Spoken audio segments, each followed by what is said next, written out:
Hola, ¿qué tal a todos? Buenos días, buenas tardes, buenas noches. Mi nombre es Joel Arturo Pérez Castellanos y en esta ocasión vamos a ver un poquito de lo que es teoría de grafos.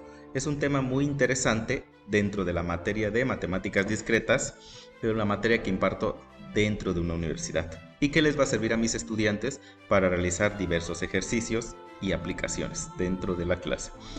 Entonces vamos a comenzar definiendo lo que es un grafo.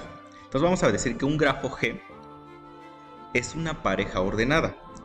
Es decir, tenemos dos subconjuntos, uno que vamos a denominar P de G y uno que es E de G. De manera general, P de G es un conjunto formado por vértices. Aquí nos dice un conjunto finito no vacío cuyos elementos son los vértices. Y E de G es otro subconjunto que contiene las aristas. En este caso nos define formalmente que es un conjunto cuyos elementos son a su vez subconjuntos de cardinalidad 2 de B de G. Entonces, ¿por qué dice que son subconjuntos de cardinalidad 2?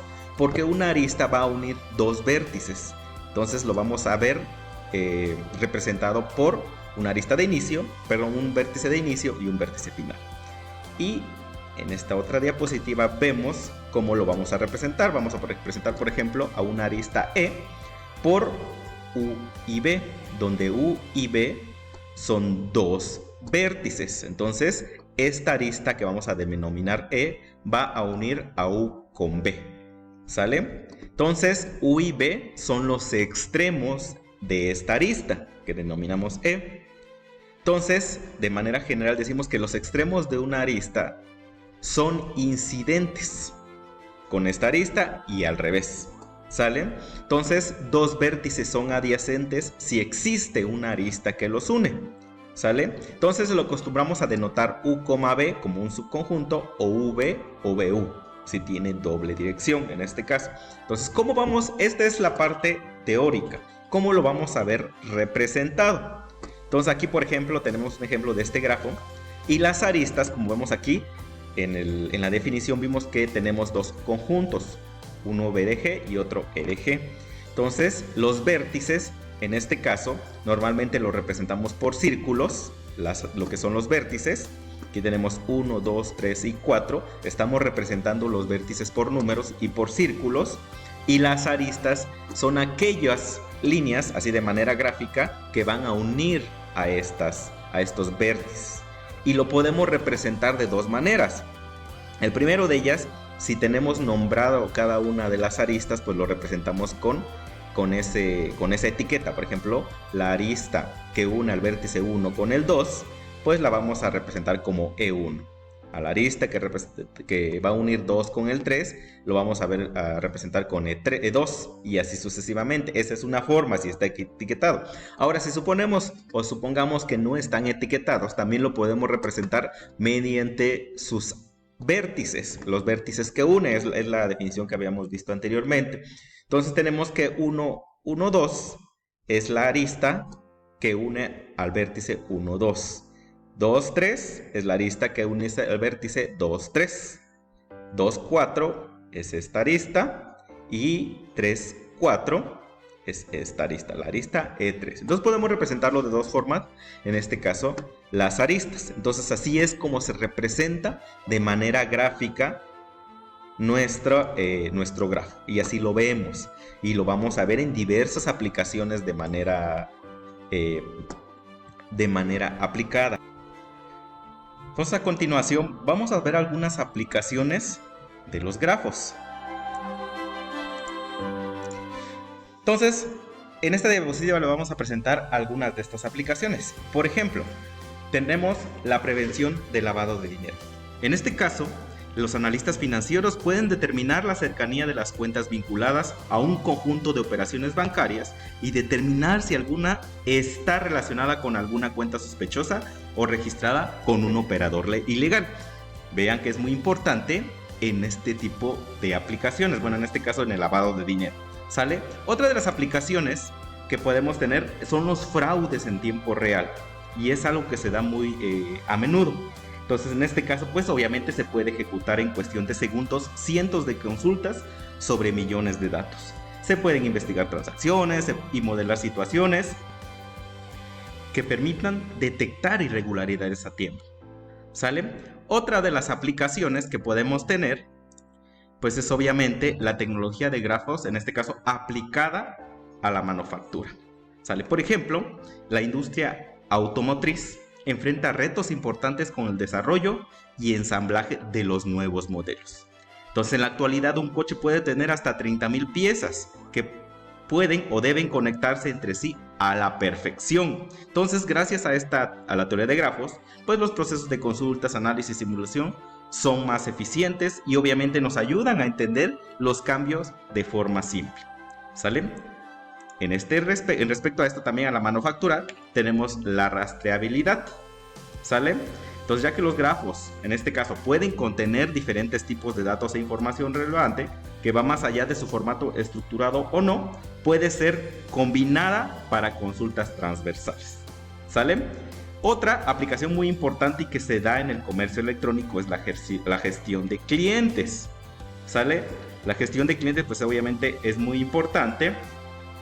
Y obviamente las empresas pueden contar con un análisis completo, un análisis 360 grados sobre sus clientes. Pueden crear bases de datos que contengan más que sus datos maestros. Es posible que también se contemplen datos de transacciones, registros, preferencias y obviamente así poder crear y ofrecer propuestas de valor. Otra de las aplicaciones es aplicar los grafos para recomendaciones de productos. Entonces, gracias a esta teoría, se pueden crear bases de datos para crear modelos de sistemas de recomendación para que se consideren diversos factores. ¿Sale? Otra muy importante son las redes neuronales, aplicado obviamente en este caso, que pueden ayudar también a nivel de las propuestas del comercio electrónico. ¿Sale? También tenemos la seguridad cibernética, que es muy interesante en este caso, ya que nos permite capturar en tiempo real, obviamente, conexiones entre entidades de datos, ayudar a detectar anomalías y comportamientos erróneos en los conjuntos de datos que se conectan en una red. ¿Sale? Y finalmente, otras de las aplicaciones, pues obviamente, es para la política de privacidad de datos. Y bueno, así como estas, hay un sinfín de aplicaciones y solo son algunas en este caso. Bueno, vamos a ver dos conceptos interesantes que aplican en lo que es la teoría de grafos, que es el orden y el tamaño de un grafo, que son cosas muy diferentes. Uno depende de los vértices, como vemos acá, y otro depende de las aristas. Entonces, el orden es el número de vértices que podemos encontrar en un grafo, y el tamaño es el número de aristas de un grafo. Entonces, vamos a ver aquí un pequeño ejemplo, y aquí lo tenemos. Por ejemplo, tenemos este grafo en el cual tenemos cuatro vértices. ¿Sale? En este caso habíamos mencionado que los vértices determinan el orden y el tamaño se determina por los vértices, que en este caso son 5. Tenemos 5 aristas. Entonces tenemos E1, E2, E3, E4 y E5. 5 aristas que determinan el tamaño y 4 vértices que determinan el orden. Vamos a ver ahora un concepto también muy importante, que es la matriz de incidencia, y vamos a definirla de manera formal y ya después damos un ejemplo.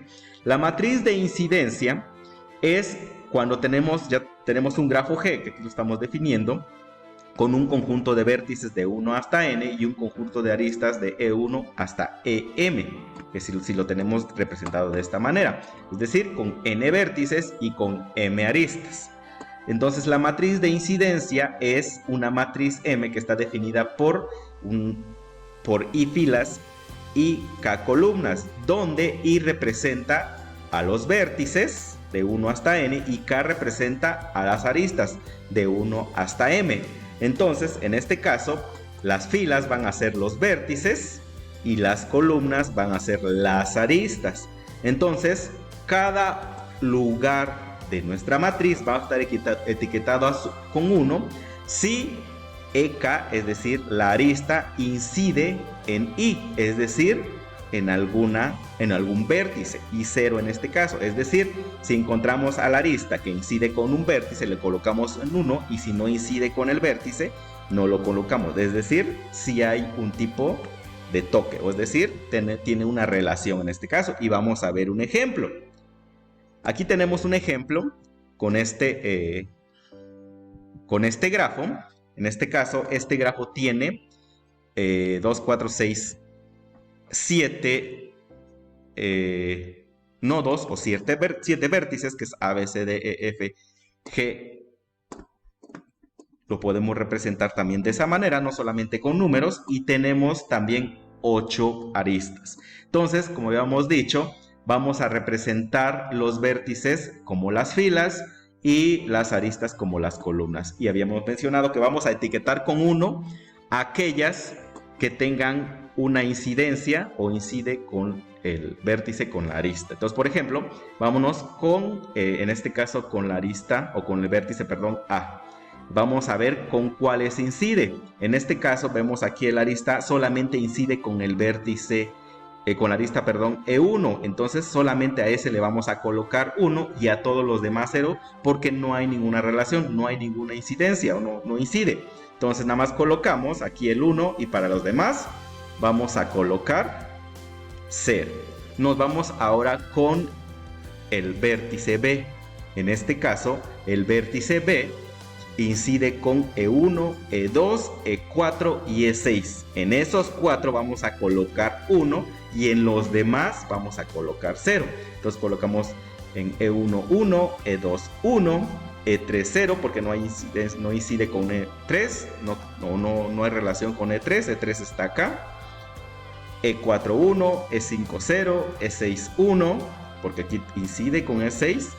E7, 0, porque E7 está acá y no llega a tener incidencia con E7, y E8, 0. Entonces nada más dijimos E1, E2, E4 y E6. Y aquí está E1, E2, E4 y E6. Lo mismo hacemos con la letra C o con el vértice C. Lo tenemos que incide nada más con E2, E3, E5 y E7. Y en esos lugares es que vamos a colocar el 1, E2, E3, E5 y E7. Ahí lo tenemos. En el caso del vértice D, nada más es con E3 o con la arista E3. Entonces lo colocamos, solamente en E3 colocamos el 1 y los demás van a ser en 0. Vamos con el vértice E, lo tenemos por acá, nada más E4 y E5 y los demás serían 0. ¿Sale? Ahí está E4 y E5 con F. En este caso aquí tenemos F con E6 y E8. Entonces colocamos en E6 y en E8 nada más. Y ahí lo tenemos. Y finalmente la G con E7 y E8. Y lo rellenamos de esa manera. Y ahí lo tenemos. ¿Ok? Muy bien. En este caso pues ya rellenamos nuestra matriz de incidencia, porque vamos a denotar que incide un arista con un vértice con todas las aristas. Entonces vamos a revisar uno por uno y lo vamos a rellenar con ceros y unos. Si incide, 1, si no incide, 0. Bueno, hasta aquí vamos a dejar este video, y en el siguiente video vamos a ver lo que es otro tipo de matriz, la matriz de adyacencia, que tiene que ver más con lo que son los vértices, ¿sale? Entonces hasta aquí dejamos este video para que no lo hagamos tan tardado y continuamos en el siguiente. Hasta luego.